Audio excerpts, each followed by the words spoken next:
En el siguiente programa en C se va a definir un vector ya sea en el primer cuadrante o en el primer octante, de tal forma que además de definir la magnitud del vector, también se van a definir el ángulo o los ángulos que tenga dicho vector. Una vez que el usuario haya introducido como datos de entrada la proyección en X, Y, posiblemente en Z y posiblemente en un cuarto vector para vectores n dimensionales, si es que así lo desea el usuario. Y además para ello se van a utilizar dos funciones, una que me permita calcular la magnitud del vector y otra que me permita calcular el ángulo o los ángulos, dependiendo de la n dimensiones del vector que haya definido el usuario, el ángulo para este caso. Entonces tenemos primero la función que nos permite definir la magnitud del vector, que responde al teorema de Pitágoras. Como ustedes lo pueden ver aquí, es la función que maneja una variable flotante, que va a regresar al programa una variable flotante, float. Se llama magnitud, porque es la magnitud del vector, por eso le puse magnitud, float A y float B. Recuerden que se van a necesitar los dos datos, que en este caso serían la magnitud de los catetos de los triángulos, para poder calcular la magnitud en el vector, que en el caso de un vector son las proyecciones ya sea en X, en Y o en Y, que se necesitan para calcular la magnitud del vector. Muy bien. Entonces la magnitud del vector sería guardada para la primera función en la variable A, lo que tenemos aquí en la variable A, lo que tenemos aquí, que como les digo, se obtiene porque, como ustedes ya saben, por medio del uso del teorema de Pitágoras, donde tenemos la raíz cuadrada, que sabemos que estamos aplicando una raíz cuadrada porque dentro de ella tendríamos el cuadrado de A más el cuadrado de B, y sabemos que utilizamos el cuadrado de A y el cuadrado de B porque tenemos POU, corchete, A,2, POU, corchete, B,2, y se regresa el valor de la hipotenusa. Posteriormente tenemos una segunda función, que es la función que regresa al programa un valor flotante y se llama ángulo, y se trabaja con las variables flotante A y flotante B. Recuerden que las variables A y B manejada por la primera función no es la misma que la variable A y B manejada por la segunda función. El manejo entre ambas es independiente de la otra. Entonces, para calcular el ángulo, nosotros vamos a recurrir a la función ¿cuál? El arcoseno de A entre B, y vamos a regresar el valor de A que se haya sustituido en la línea 14. Es el momento de utilizar la función principal. Entonces yo voy a utilizar para la función principal estos valores enteros n, e, f, d, y los valores flotantes del arreglo que máximo tenga 100 valores el de A, y el arreglo de B que máximo tenga 100 valores el de B, y las A y B, y las flotantes A y B, que en sí van a ser los que van a estar guardando especialmente los valores de la magnitud del vector y del ángulo del vector, que como suelen tener números decimales, por eso se requiere que tanto A como B sean flotantes, y los arreglos A y B, que son los que guardarían las diferentes iteraciones para ir calculando la magnitud del vector. Como también van a recurrir a muchos números flotantes, van a recurrir a números decimales, por eso es que los arreglos A y B se han definido como flotantes. Ahora sí, voy a definir primero la magnitud del vector, pero antes se le tiene que indicar al usuario lo que hace este programa. Así que por medio de las líneas 21 y 22 le dice al programa al usuario qué es lo que hace este programa. Se le pide al usuario también que define el número de dimensiones que pueda hacer, que va a definir este vector, que puede ser un vector en un espacio de 2 dimensiones, puede ser un vector en un espacio de 3 dimensiones, son los más comunes. Puede ser un vector puede ser un vector definido en un espacio de 4 dimensiones, que ya es cuando ustedes sobre todo se especializan en que estos vectores a partir de 4 en adelante ya no son tan comunes. Se utilizan más en carreras de físico-matemáticas cuando se necesita un gran número de variables y utilizan el cálculo multivariable. No son tan comunes, pero el programa también lo puede calcular. Posteriormente se le dice al usuario que por medio de las líneas de código y las líneas de texto introducidas por medio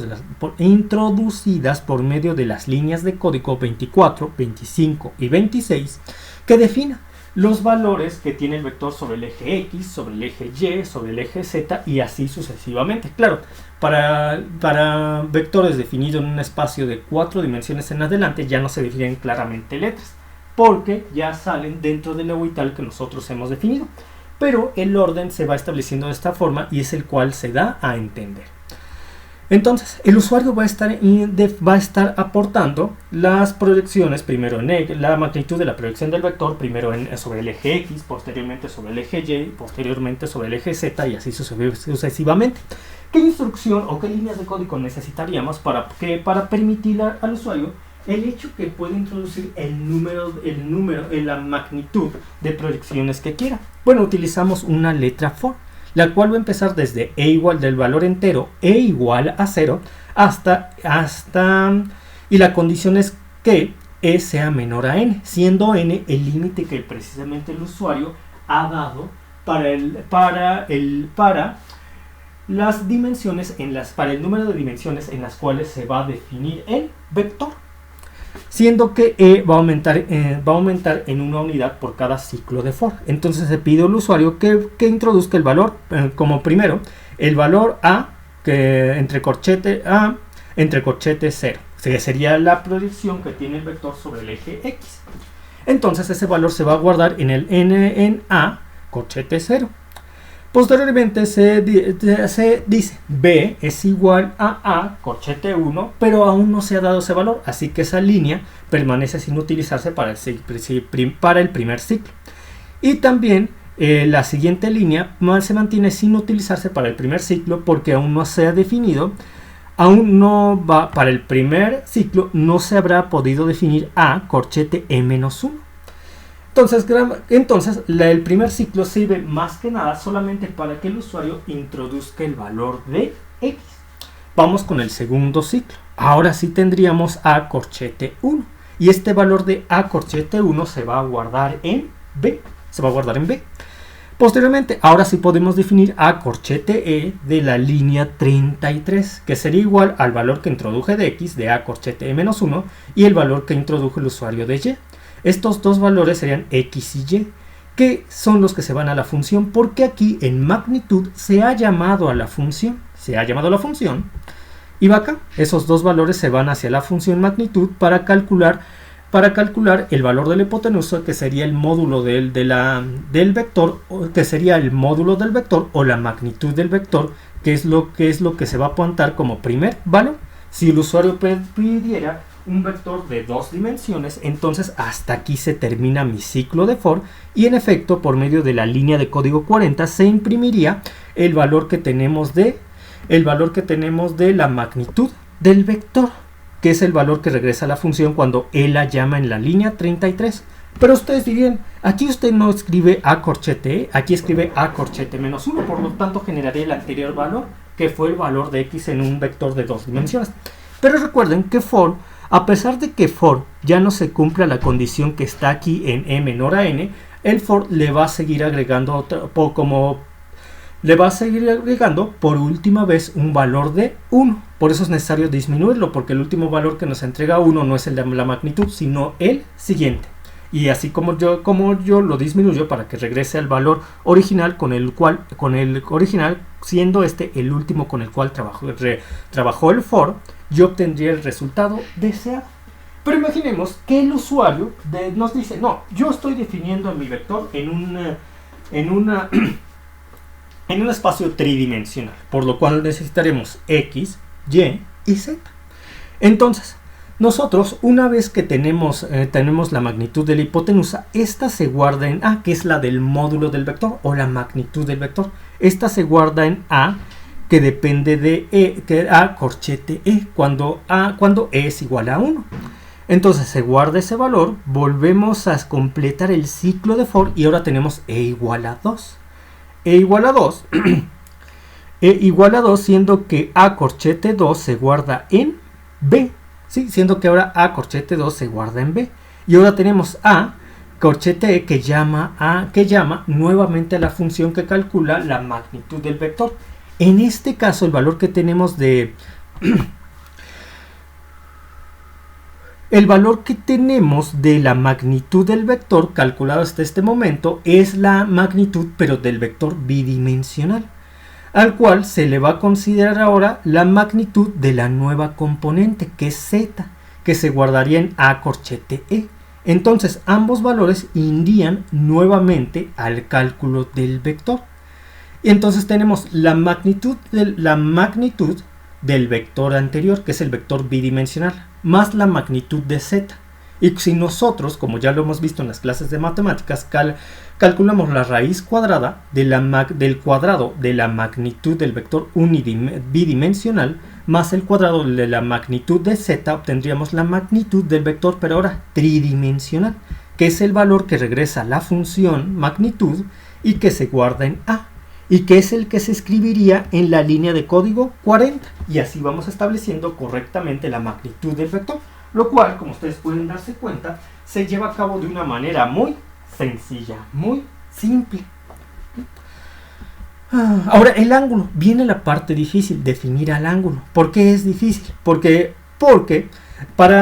como ustedes ya saben, cuando ustedes trabajan con vectores bidimensionales, el ángulo en el primer cuadrante, siendo que en este video tutorial estamos analizando solo ángulos en el primer cuadrante o en el primer octante, se define de la siguiente forma, como tangente a la menos 1 de lo que se proyecta de la magnitud en y entre la magnitud en x, o también como el seno a la menos 1 de la magnitud de y entre la hipotenusa del vector bidimensional. Entonces, por ejemplo, si yo quiero calcular el ángulo que existe en el plano XY, se definiría de forma distinta a cómo se definen los otros ángulos a partir del vector, a partir del eje Z y más adelante, si manejamos coordenadas esféricas, siendo que este programa va a definir los ángulos en coordenadas esféricas. Entonces, hagamos de cuenta, yo quiero definir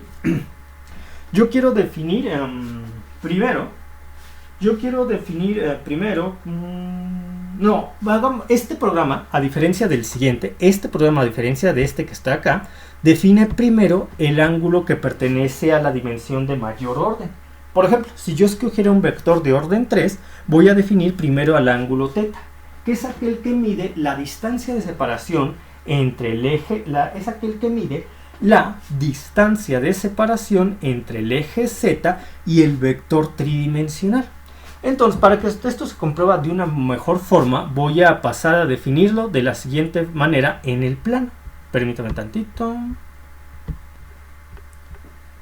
Entonces, como les estaba comentando, cuando yo defino a un vector tridimensional, tengo que definir a sus ángulos, siendo que el vector que permite definir o establecer el espacio en el espacio en la dimensión n igual a 3, o que permite definir claramente al vector tridimensional, es aquel que estaría definiendo la separación entre el vector tridimensional y el eje z, que es el ángulo θ, que es el que va el programa a calcular a continuación.